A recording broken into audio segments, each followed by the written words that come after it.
Yeah. What do you think is the meaning of it all? What's the meaning of life, Jordan Peterson? We've defined it many, many times throughout this conversation. It's the adventure along the route, man. And I would say, where's that adventure to be found? In faith? What's the faith? The highest value is love, and truth is its handmaiden. That's a statement of faith, right? Because you can't tell. You have to act it out to see if it's true. Yeah. And so you can't even find out without, and that's so peculiar. You have to make the commitment a priori. Yeah. It's like a marriage. It's the same thing. It's like, well, is this the person for me? Well, that's the wrong question. How do I find out if this is the person for me?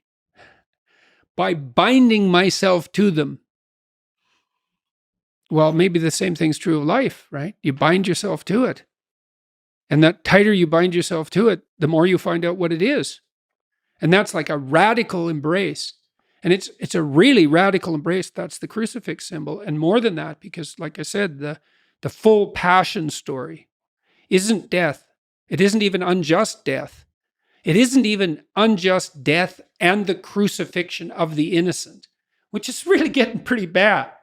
It's unjust, torturous, innocent death attendant upon betrayal and tyranny, followed by hell.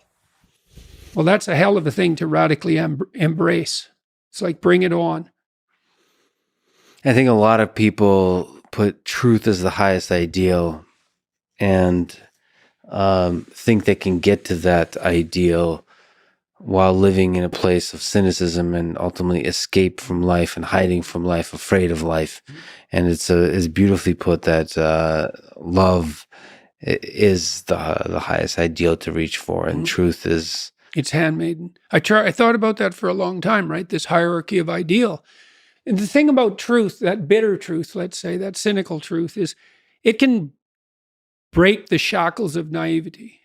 And actually, a burnt cynicism is a moral improvement over a blind naivety. Even though one is in some ways positive, but only because it's protected. And the other is bitter and dark, but still better. But you're not done at that point. You're just barely started. It's like, you're cynical. You're not cynical enough. It's like, how cynical are you? Are you, I'm an Auschwitz prison guard level of cynical? Because you have to go down pretty deep into the weeds before you find that part of you. But you can find it if you want. And then you think, well, I want to stop this. Well, that was the question you posed. In some sense, you're obsessed with, say, what happened on these mass scale catastrophes in the communist countries. It's like, well, millions of people participated. So you could have, and maybe you would have enjoyed it. So what part of that is you? And you can find it if you want. Yeah, it's all there. The prisoner, the interrogator, the Judas, Pontius Pilate. All of it. All of it. And it's all of it is inside us. Yeah. And you just have to look. And once you do, maybe eventually you can find the love. Jordan, you're an incredible human being. I'm deeply honored you would talk to me. Thank you for being a truth seeker in this world, and thank you for the love. Hey, thanks for the invitation, man.